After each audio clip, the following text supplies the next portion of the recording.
With Pete Carroll to the Raiders, Liam Cohen to the Jaguars, and Ben Johnson to the Bears, it is official. Todd Monken will be back with the Baltimore Ravens to run this version 3.0 of this offense. The Ravens also moved on from their inside linebackers coach. We got some salary cap updates for where we currently stand. And is Marlon alluding to a Kyle Hamilton extension being done, or is he trolling? We'll also finish out the episode with some questions from you guys. All that and more in today's episode of the Flock Rundown. Ravens Flock. Flock Rundown is the place to be. Motionless brainwaves attempt to swim their way to sense, can't tame the untamed. Appreciate you, Ray. What's up, Ravens fans? My name is Ryan, and welcome back to another episode of the Flock Rundown. So Pete Carroll just became the Las Vegas Raiders head coach. We saw yesterday Liam Cohen, the Bucs offensive coordinator, has become the Jaguars head coach. And then Ben Johnson, the Lions offensive coordinator, is already introduced as the Bears head coach. So everybody that Todd Monken interviewed with and was a potential option for has now hired a head coach, and Todd Monken is officially coming back. No big surprise here. Harbaugh kind of in his end of the year press conference was alluding to version 3.0 and Todd Monken coming back, and he can't wait for Monken to be back, and it seemed like he was definitely coming back. But I would say that is 100% official now, and the Ravens are going to be retaining the majority of their coaching staff. They did part ways with inside linebackers coach Mark DeLeone. He was our inside linebackers coach this season, and they obviously didn't like that direction or what he provided, to be honest, because they're already parting ways. So we will need a new inside linebackers coach. That could be coming internally, that could be coming externally. I don't know. I don't think it's obviously a huge deal. And I'm not shocked that there's some early movement in that linebacker coaching room, because Zach Orr was the linebackers coach and then obviously got promoted to defensive coordinator. So they're trying somebody else out leading that linebackers room, and they're going to be trying someone else out again. So we'll see. We'll stay tuned to see who they bring in at linebackers coach. But I'm just really excited that the majority of this coaching staff is coming back, and I think if they are moving on, if the Ravens are deciding to move on from somebody, it's probably for the best. You know what I mean? I don't think that's equivalent to a coach getting plucked by another team. That's just a loss for us. If the Ravens are saying, hey, no, you're not cut out for the job, then it's probably going to be an upgrade when they bring in somebody else. So I think that this is a good move,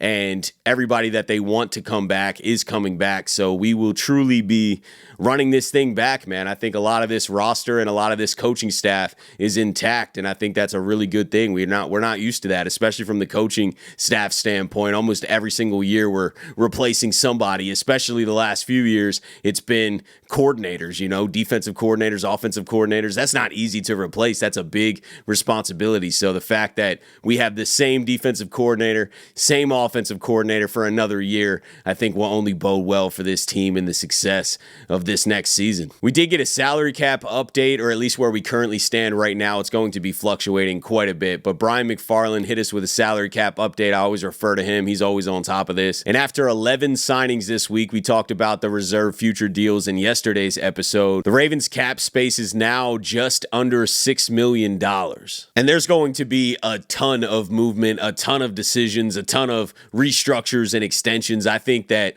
a lot of guys are staying on this team, but their contracts are not going to stay the same. I think this offseason is a big contract working offseason for the guys that are already here. And that $6 million number obviously can't stand. We wouldn't even have enough to sign our draft picks this season, let alone any free agents at all. So there's going to be a lot of restructures. We've mentioned this in other videos throughout this week, but Lamar Jackson is going to get restructured. Roquan Smith is probably going to get restructured. We're probably going to see a Mark Andrews extension to move his money around, a Marlon Humphrey extension to move that money around, a Derrick Henry extension is possible. And this is the offseason that Tyler Linderbaum and Kyle Hamilton are up for extensions as well. And according to Marlon Humphrey, the Kyle Hamilton extension is done.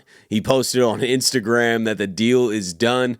Marlon Humphrey, he's probably trolling, and he's very active on social media again.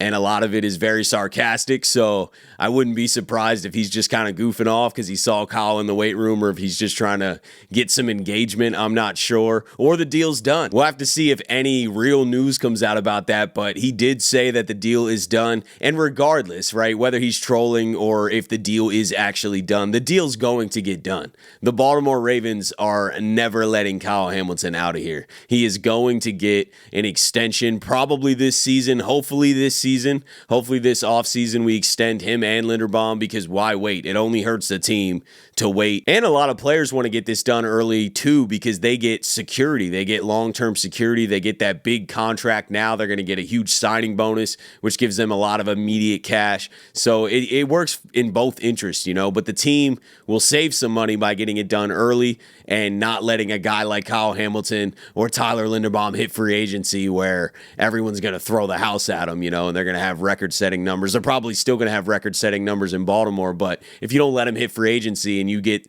the extension done early, you definitely can make it a bit more team-friendly. So that Kyle Hamilton extension is coming. I don't know if it's done or if the structure's worked out or anything like that. Maybe Marlon's just playing. Maybe he's telling the truth. But regardless, that thing is getting done. Now let's do some Q&A. I got some of your guys' questions from yesterday's video. You guys had great questions, by the way. It's got my mind turning. Let's keep doing this, man. Drop questions under every single video whenever. I always kind of look at the comments unless it's like too crazy. That post-game loss episode had like over 500 comments. I did not read all of those, but on a lot of these off-season videos and stuff, it's not an insane amount of comments, so I see the majority of the comments, so just keep dropping questions. First question is from Brian Morgan. Make a bold move to get Jaire Alexander and replace Stevens. I would absolutely love a Nate Wiggins, Jaire Alexander outside cornerback duo with Marlon in the slot. I mean, that would be the best secondary in the league with Kyle Hamilton at safety.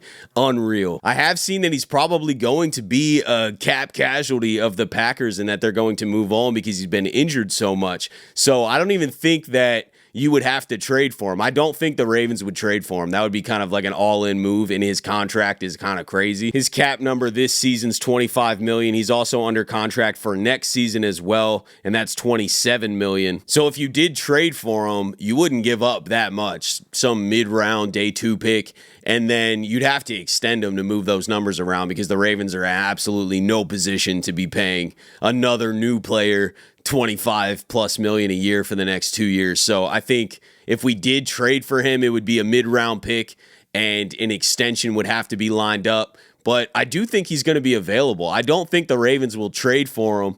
And by the way, I am open to the idea of this, but I would like to just let the Packers kind of get desperate and have to release him and eat their dead money just to move on, because I think he's going to be hard to trade. He's been injured for almost every season for the last 5 years. He has not played full healthy years, and there's a lot of injury concerns for that type of contract. But if the Ravens can get him in free agency and kind of structure their own deal with a lower cap hit up front, and then have some non-guaranteed years towards the back of the deal where we could kind of get out of the contract and move on if he does keep having injuries or if his play declines.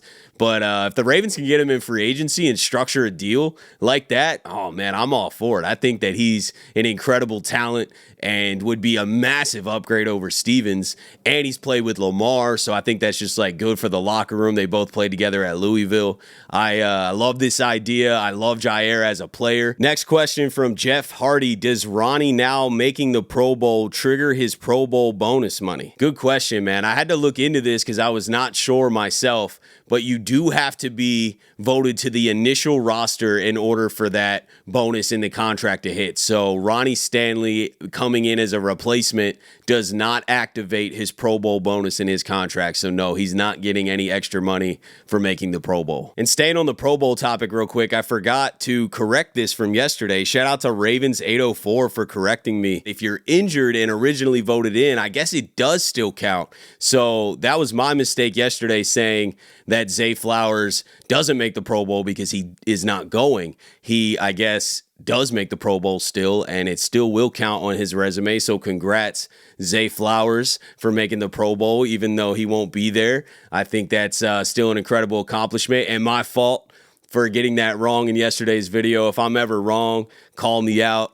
I'll look it up. I'll look into it. I obviously always want to be talking about factual things, and sometimes I might screw up or read the wrong information. So I appreciate that for correcting me. We got another question from CB Alexander. I've been impressed with Wallace. He had some clutch plays this year. What do you think? I love Tylan Wallace. He is a free agent, so we'll see what happens. I mean, I would definitely be open to bringing him back. I don't think he's going to have a huge role on this team unless there's injuries. I think he'll probably continue to kind of have the role that he's had. They tried him out at punt returner, and it didn't work out that well. They moved on pretty quickly, so I don't think that he has a returner role, so it's really just a depth wide receiver role. He might want to go test free agency and try to sign a deal somewhere else that he can get the ball a little bit more. I'm not sure, but I'm totally open to bringing him back. Every time the ball comes his way, man, he makes a play. You're right. He's made some huge plays for us, and I would totally be open to bringing him back. He's had some really, really big moments on this team,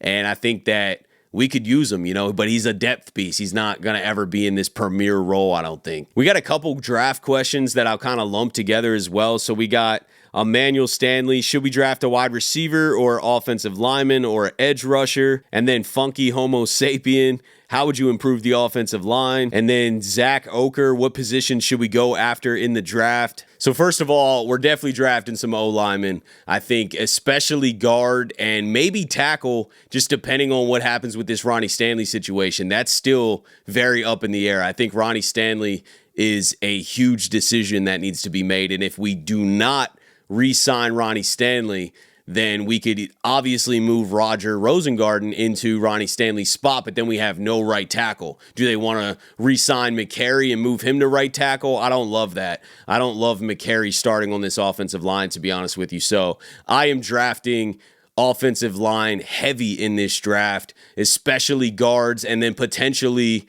left or right tackle, depending on this Ronnie Stanley situation. If we do bring Ronnie back, I still think we should draft a tackle. It just doesn't have to be early in the draft. We could draft a developmental tackle in the 4th, 5th, 6th round or whatever, because you got a few more years of Ronnie. If we move on from Ronnie, I think we have to invest an early pick like we did with Roger to get a starter, and we're going to go with a younger offensive line. So regardless, we're putting draft resources into this offensive line this offseason, no doubt, and that's how I would rebuild it too. And it's not really even a rebuild, it's kind of a retool. I think we rebuilt a lot of it last year, when we let 3 starters go and tried to go with younger guys, and Falele showed some potential. I still don't love what we have there right now, but he could take a big leap. He's a huge guy, has a ton of potential.